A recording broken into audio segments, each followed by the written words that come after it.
여러분 안녕히 주무셨습니까? 2015년 6월 9일 화요일 말씀으로 드리는 오늘의 번제 함께 합니다.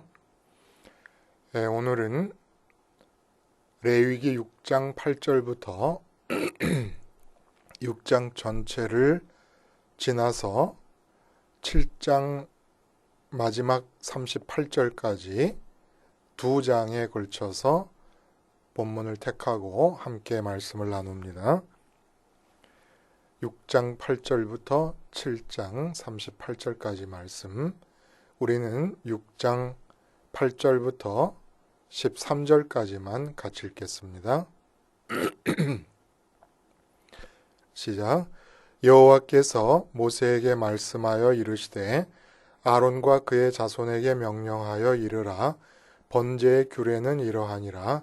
번제 물은 아침까지 제단 위에 있는 석쇠 위에 두고 제단의 불이 그 위에서 꺼지지 않게 할 것이요.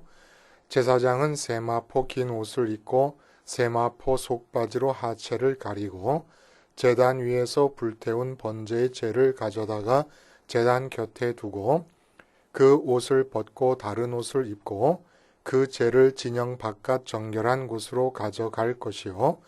제단 위에 불은 항상 피워 꺼지지 않게 할지니 제사장은 아침마다 나무를 그 위에서 태우고 번제물을 그 위에 버려놓고 화목제의 기름을 그 위에서 불사를 찌며 불은 끊임이 없이 제단 위에 피워 꺼지지 않게 할지니라.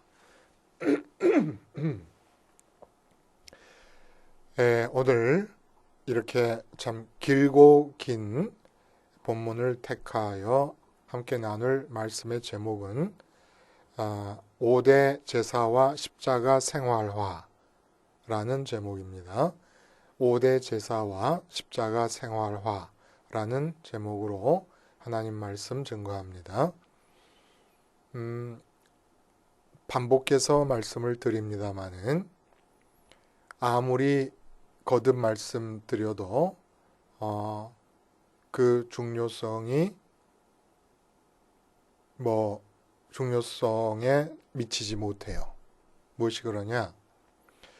예수님의 구속의 복음을 위해서 선택받은 사람인가 아닌가의 표식이 뭡니까?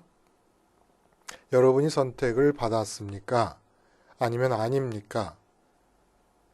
교인이라고 들어와서 교회 생활하면 다 선택받은 거 아니라 그랬어요. 교회라는 조직에 조직원으로 머물러 있다가 삶이 끝나는 경우가 많습니다. 그러면 뭐가 선민을 나타내주는 표식이냐? 십자가를 생활화하는가 아닌가 하는 것이 바로 표식이 됩니다. 그러니까 선민인데, 선민이면 미국에서 있어도 선민이고 한국에 있어도 선민이고 심지어 일본이나 중국이나 북한에 있어도 선민이에요. 근데 이렇게 각 나라별로 선민이 있는데 하늘나라 올라가면 다 우리 진짜 형제입니다.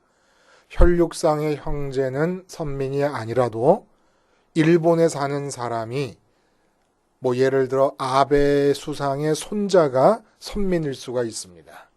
그러면 그 아베 수상의 손자가 내 진짜 하나님을 아버지로 모시는 하늘에서의 가정의 진짜 형제가 될 수 있습니다. 형제입니다. 그럼 왜 나는 한국에 태어나고 그 선민은 일본에 태어나고 이북에 태어나고 중국과 미국에 태어났습니까? 미국에서 십자가를 생활화하라고 미국에 태어나게 하신 것입니다. 일본에서 십자가를 생활화하라고 일본에 태어나게 하셨고, 내가 한국에 태어난 이유는 한국에서 십자가를 생활화하라고 한국에 태어나게 하셨습니다. 나는 왜 이 아버지와 이 어머니 밑에 태어났습니까? 왜 나는 이 가정을 이루고 있고 왜 내 밑에 이러한 자식들이 있고 이런 형제들이 있습니까? 바로 그 가정에서 십자가 생활화하라고 그 가정을 주신 것입니다. 나는 이 직장에 다니고 옆에 집은 저 직장에 다니고 나는 이 사업을 하고 저 사람은 저 사업을 하는 이유가 뭡니까? 바로 그 직장에서 십자가를 생활화하라고 그 직장을 주신 것입니다. 그 직장에서 돈 벌어다가 가족을 부양하라고 주신 것이 아니에요. 가족 부양은 하나님이 하시는 것입니다. 내가 직장을 가지고 직장인이 됨으로써 가족이 부양되는 게 아니에요. 선민은 이 착각에서 벗어난 자가 선민입니다. 왜 내게 애인을 주십니까? 애인과 만날 때 십자가를 생활화하라고. 그 사람이 선민이라면. 왜 나에게 이웃과 친구를 주십니까? 이웃과 친구를 만날 때 십자가를 생활화하라고. 왜 자식을 주십니까? 자식과 만날 때 십자가를 생활화하라고. 왜 부부가 됐습니까? 배우자와 만날 때 십자가를 생활화하라고. 사명이라는 것도 마찬가지예요. 내 사명은 뭐고 당신의 사명은 뭐냐? 묻고 따지고 차이점을 분별해낼 필요가 없습니다. 왜냐하면 모든 선민에게 공통된 사명은 십자가 생활화입니다. 십자가를 생활화할 때 형형색색 각양각색의 서로 다른 모양을 띠는 사명의 내용들은 하나님 스스로가 이루시면서 채워가십니다. 선교사로 나가도 사명은 십자가 생활하고 선교지에서, 목회를 하는 목사님도 목회 현장에서 사명은 십자가 생활하고, 가정주부도 가정에서 가정을 돌볼 때 그의 사명은 십자가 생활합니다. 가정주부의 일은 하나님이 하시는 것이고, 선교사의 일은 하나님이 하시는 것이고, 목회 일은 하나님이 하시는 것이, 이 3자의 공통적인 사명은 오직 십자가 생활화 하나밖에 없습니다.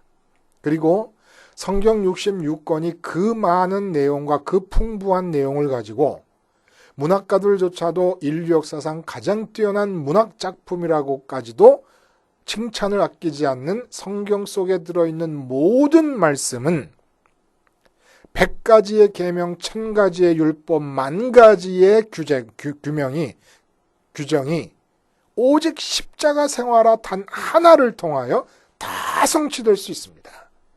점차적으로 성취되어 가지만 이 십자가 생활화 하나가 이루어지면 아무리 윤리적인 의식을 불태워도, 도덕적 관심을 일깨워도 단 하나의 계명도 평생 동안 온전히 지킬 수가 없게 됩니다. 그런데 정말 무지렁이 같이 윤리적 자질과 도덕적 자질이 그야말로 아주 낮은 사람이라도 십자가 생활화 하나를 꾸준히 지속하는 동안에 100가지, 1000가지, 10,000가지의 율법이 다 지켜집니다. 놀라운 일이에요. 십자가가 복음이라서 우리에게 주시는 그 복음 속에 들어있는 복과 은혜의 크기와 넓이를 우리가 헤아릴 수 없습니다마는 우선적이고 표피적이고 실천적으로 십자가 복음이 우리에게 주는 복 중에 가장 먼저 눈에 띄는 것은 십자가를 생활화할 수 있다는 것이고, 십자가 생활화 단 하나만 하면 모든 것이 다 충족된다고 하는 이 점이 복 중의 복입니다. 이 한 가지만 하면, 그러니까 그동안 우리는 신앙생활을 헛되게 했고 부정확하게 했습니다. 이것저것 성경에 나오지 않은 규례들과 규정들로 얽매여 가지고 교회 생활이 무거운 짐이 되어버리거나 아니면 부정확하고 헛바퀴 도는 그런 신앙생활을 해왔던 거예요. 교회에서 모이면 뭐 하는 거냐?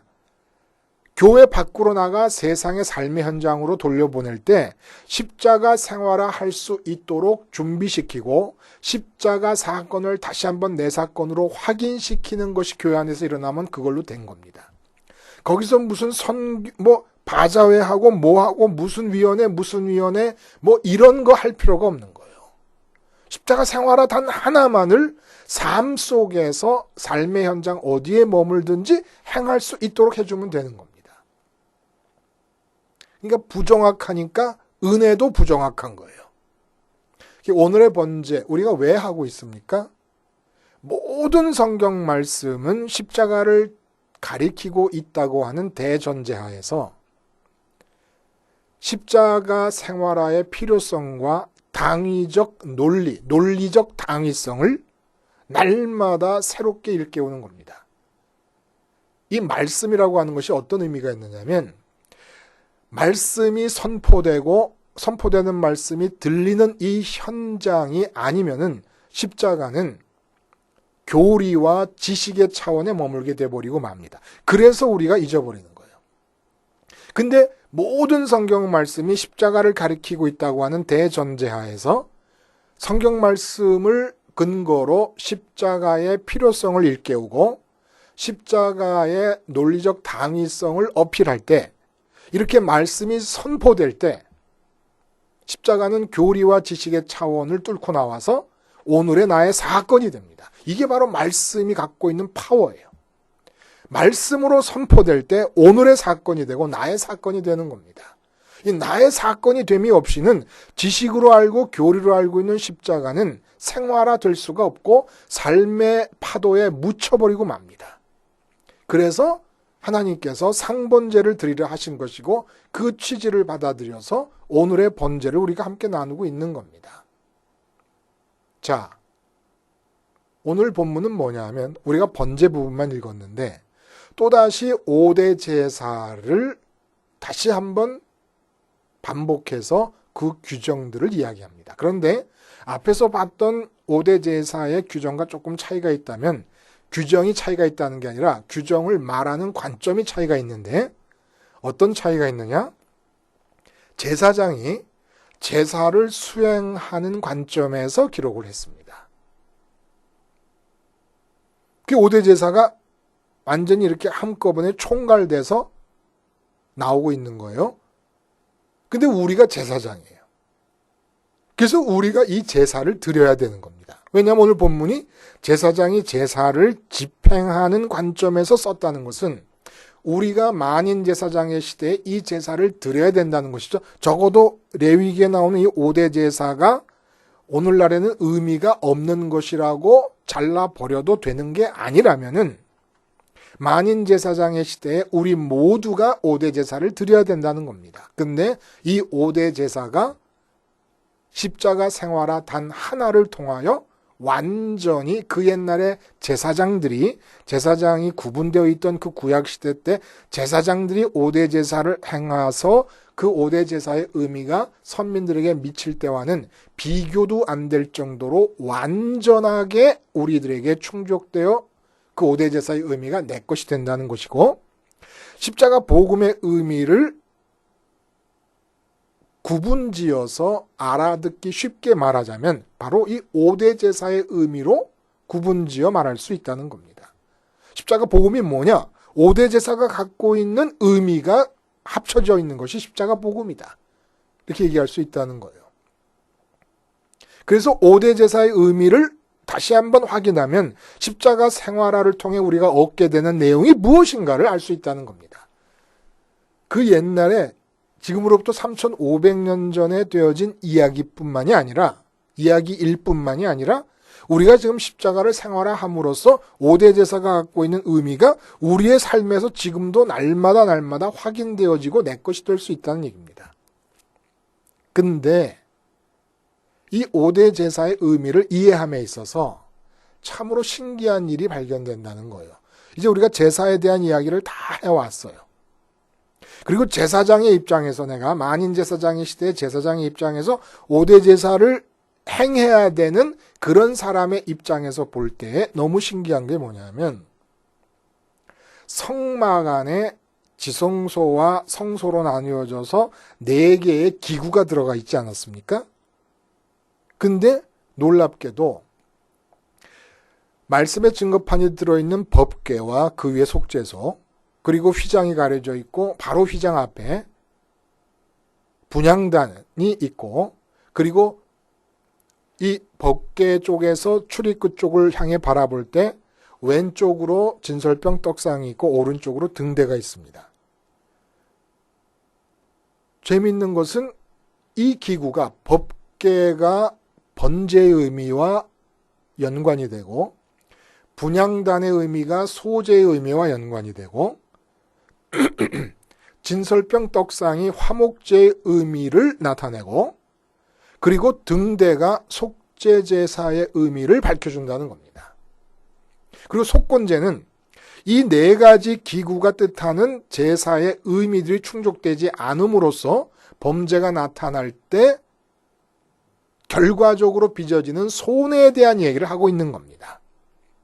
그러니까 이 성막 안에 들어있는 네 가지 기구의 의미를 알고 충족시키는 삶을 살면 내 인생에 삼중 손해가 없는 것이고 그 네 가지 기구가 뜻하는 바 제사의 의미가 충족되지 못하면 내 인생에 손해가 나타나는 것입니다.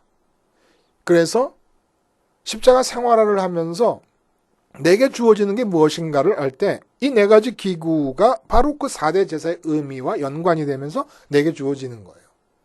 지성소 안에 있는 번제와 속죄소가 뜻하는 바가 뭡니까? 지금 현재 내 마음의 지성소 안에 무엇이 들어와 있느냐라는 얘기예요. 이 생명의 문제입니다. 생명이 뭐냐? 내 육체가 살아있는 이게 생명이 아닙니다. 내 인격이 살아있는 것이 생명이에요. 지금 성경에서 말하는 목숨이 생명이 아니라 내 인격이 살아있는 것이 살아있는 이유. 도대체 내 인격, 지정의의 전인격 전인격체인 이 인격이라고 하는 존재가 지금 왜 살고 있느냐라는 것입니다. 이게 바로 마음의 지성소 안에 들어온 것이에요. 근데 하나님 이외에 이것이 들어온 것을 죽이는 일이 번제입니다. 돈이 들어올 수 있고 사업이 들어올 수 있고 가족이 들어올 수 있고 내 명예가 들어올 수 있고 권력이 들어올 수 있고 뭐든지 내가 지금 살아 움직이는 이유, 지정의의 활동이 인격의 활동 아닙니까? 내가 무엇을 생각하고 있고 무엇을 뜻하고 있고 어떻게 삶을 느끼고 있느냐 이 모든 것이 마음의 지성소 안에 무엇을 들여놨느냐에 따라 결정이 된다는 겁니다. 그런데 오직 마음의 지성소에는 하나님만이 있게 해주는 역사가 십자가 생활화를 통해서 가능하다는 얘기예요. 그리고 속죄소가 법궤 위에 뚜껑으로 있다는 것은 무엇입니까? 진짜 죄의 근원이 뭐냐? 우리가 손으로, 입으로, 생각으로, 발로, 이 몸으로 범죄를 행하게 되는 근원이 무엇이냐? 마음의 지성소 안에 하나님 말고 다른 것이 들어있기 때문에 이게 죄라는 거예요. 죄가 성립되는 장소가 바로 여기라는 겁니다. 무슨 행동을 해가지고 범죄를 해야 죄인 것이 아니라 범죄를 하나도 행하지 않았더라도 마음 안에 지성소에 하나님 이외에 다른 것이 들어가 있으면 그게 바로 죄라는 겁니다. 마음 안에 지성소에 이게 들어있는 게 어떻게 우리가 알 수 있습니까? 내가 지금 왜 살고 있나? 왜 살고 있나는 내가 무엇으로 기쁨을 얻으려 하고 있나? 무엇으로 만족하려 하고 있나? 이것을 살펴보면 알 수 있는 겁니다. 내가 지금 왜 불만스러운가? 돈이 없어 불만스럽다? 그러면 돈이 마음의 지성소에 들어요. 자식 문제 때문이다? 자식이 마음에 들어있는 것입니다. 그럼 분향단은 뭡니까? 분향단이 소재예요. 소재. 분향단은 하늘로 올려드리는 기도를 말하는 겁니다. 근데 사도 바울도 말씀하셨던 것처럼 쉬지 말고 기도를 하라 그런 거예요. 쉬지 말고 기도를 하라는 것은 언제나 내 마음의 시선이 구름 위에 있는 하늘, 그 하늘에 계신 하나님을 향한다는 얘기예요. 근데 이게 번제와 연관이 되어 있습니다. 번제가 뭐지요? 히브리어로 올라예요. 올라라는 히브리어로 번제를 표현하는데 알라라는 동사에서 나왔습니다. 알라는 뭡니까? 올라가다라는 뜻이에요. 올라가다라는 뜻인데 올라예요. 히브리어로. 그러니까 한글에 올라가다와 똑같은 거예요.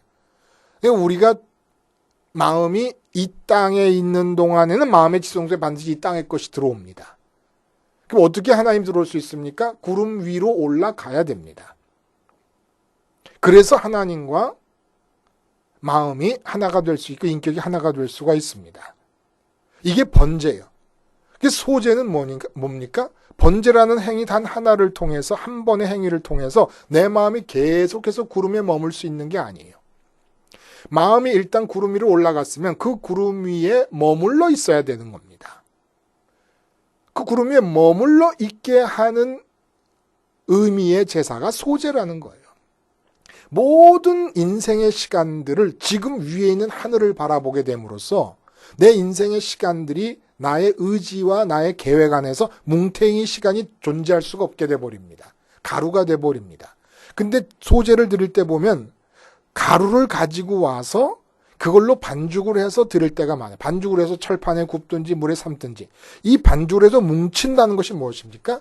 하나님께서 우리 인생을 계획한다는 뜻입니다. 나는 가루가 된 상태로 있는 거예요. 그래서 요셉과 다윗의 삶을 보면 17대 노예로 팔려가서 30살에 총리가 됩니다. 다윗을 또 17살에 기름 부음을 받고 약속을 받고 있다가 전쟁이 일어나서 골리앗을 물리친 다음에 10년 동안을 사울에게 쫓겨다니다가 방랑 생활을 하다가 그리고 왕이 됩니다. 이런 인생의 구획들을 하나님께서 정하시고, 그러면 요셉과 다윗은 뭐 했냐? 언제나 지금 내 머리 위에 있는 하늘에 계신 하나님께 마음의 시선을 드리고 있었다는 거예요. 마음의 시선을 지속적으로 드림이 없으면 번제에서 올라간 마음이, 번제를 통해, 번제 제사를 통해 올라간 마음이 거의 머물러 있게 되지를 않습니다. 그러니까 십자가 생활화를 통해서 번제와 소제의 의미가 계속 진행되는 거예요. 살다 보면은 마음속에, 마음의 지성소에 반드시 다른 게 들어옵니다.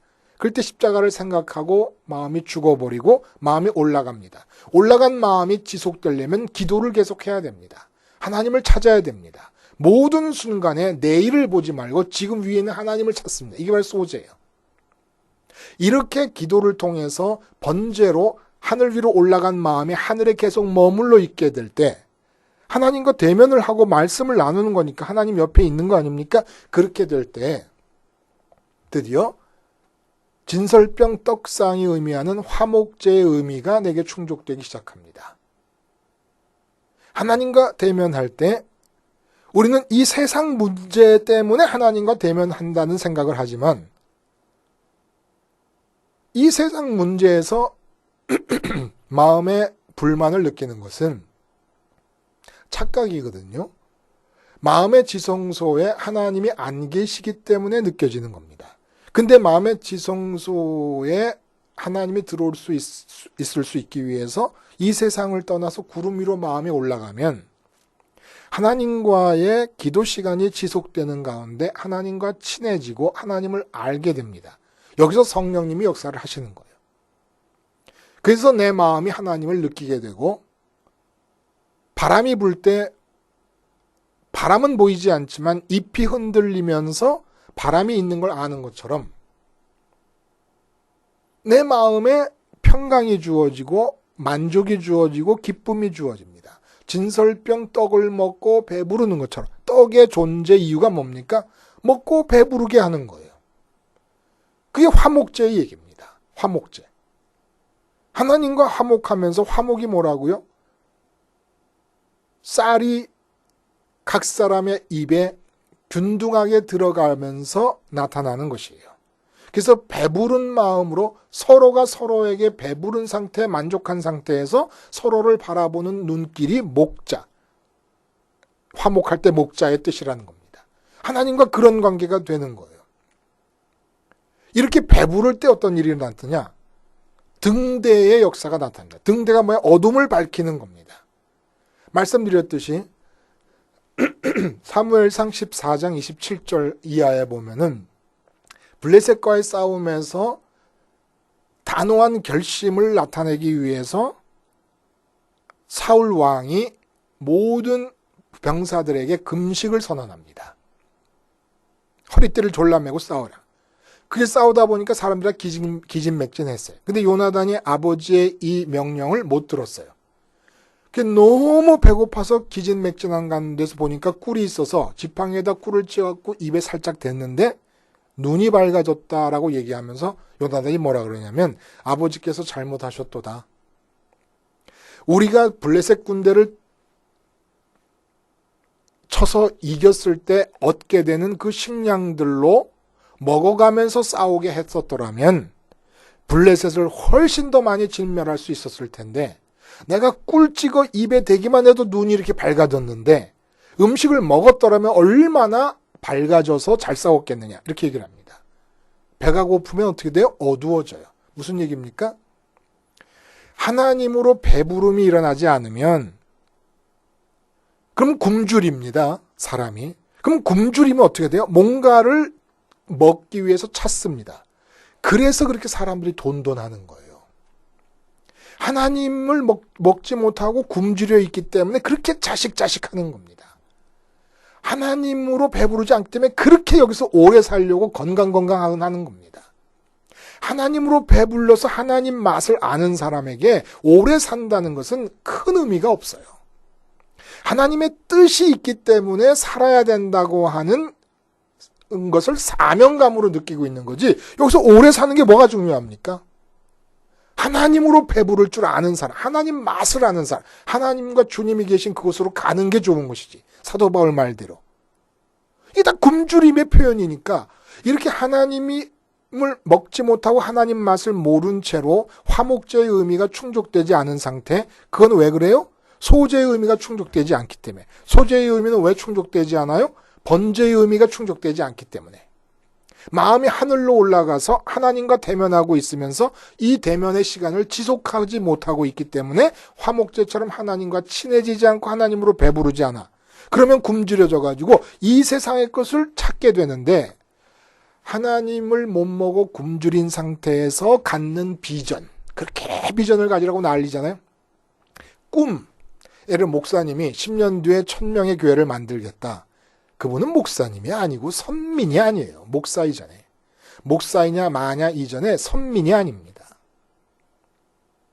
그게 그런 꿈이 가져질 수가 없는 겁니다. 그러니까 다 어둠이 나타나는 거예요. 무슨 생각 하나, 행동 하나, 모든 게 다 어둠이 아닌 게 없어. 그러니까 범죄가 나타나는 겁니다. 계명을 어긴다고 해서 범죄지만은 계명만 어기서 범죄가 아니에요.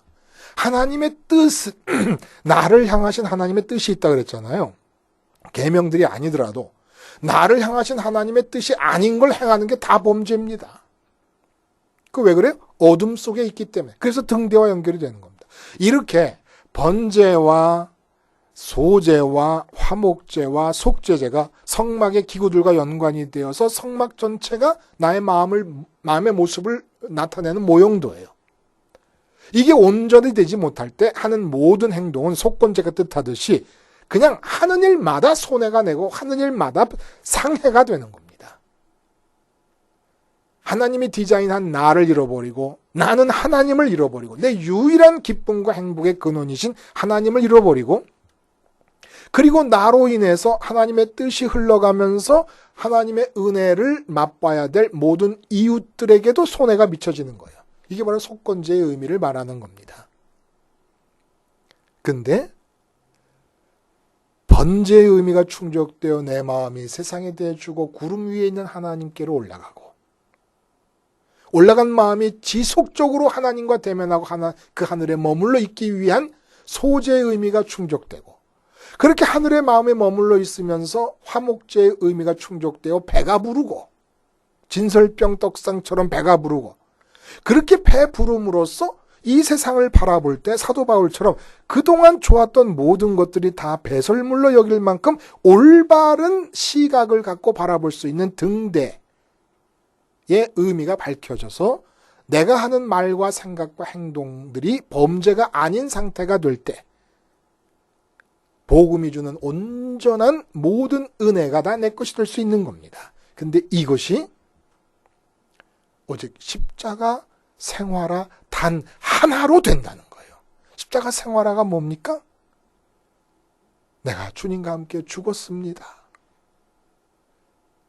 살이 찢기시고 면류관 쓰시고 못 박히시고 창에 찔리신 저 모습, 저 예수님의 모습이 납니다. 땅에 장사돼 3일 동안 묻혀 계신 저 예수님이 바로 납니다. 부활하신 예수님이 나입니다. 승천하신 예수님이 나입니다. 십자가에 달리시고 장사되시고 부활하시고 승천하신 예수님의 이 동선을 따라 마음이 움직이는 거예요. 이건 순간으로 갈 수 있는 거 아닙니까? 나는 죽었다. 내 마음은 하늘에 올라가 있는데 내가 지금 이 땅에서 일어나는 일 때문에 이렇게 괴로워한다니, 이렇게 번민한다니, 이 말이 안 되지 않느냐. 이렇게 마음이 구름 위에 있는 주님 따라 주님 안에서 하나님과 함께 있는 동안 비로소 내 몸은 이 구름 아래서 땅에서 하나님의 뜻과 함께 있을 수 있는 겁니다. 내 마음은 구름 위에서 하나님과 함께 있고 주님과 함께 있고 삼위일체 성령님과 함께 있고 내 몸은 이 땅 아래서 이 땅을 향하신 하나님의 뜻과 함께 있는 것, 이게 바로 임마누엘 아닙니까? 임마누엘이 이루어지려면 5대 제사의 의미가 충족이 돼야 되고 5대 제사의 의미가 충족되는 제사장으로서 삶을 살려면 단 하나, 십자가의 생활화를 하면 되는 것이요. 십자가의 생활화란 무엇이냐? 예수님의 동선을 따라가서 그곳에 머물게 되고 그곳에 머물지 못하고 또 마음이 세상에 끌려내렸으면 또다시 예수님의 동선을 따라서 하늘 위 구름 위에 마음을 머물게 하는 것, 이거 하나면 다 된다는 거야. 다. 그래서 우리가 날마다 십자가 생활화의 필요성과 당위성을 모든 성경을 통해서 논리적으로 함께 나누며 우리 스스로에게 깨우쳐 주고 있는 거 아닙니까? 십자가 생활화. 이 말 자체가 하나의 기적이고 더할 수 없는 은혜입니다. 기도하시겠습니다. 하나님 아버지, 무엇이라 감사를 드려야 될지 모르겠습니다. 어떻게 이 십자가 생활화 한 가지만을 하는데 인류가 각 곳에서 각 종교에서 추구하는 모든 진리와 행복이 진짜로 참으로 내 것이 될 수 있다는 말인지 감사하고 감사하오며 예수님의 이름으로 기도하옵나이다. 아멘.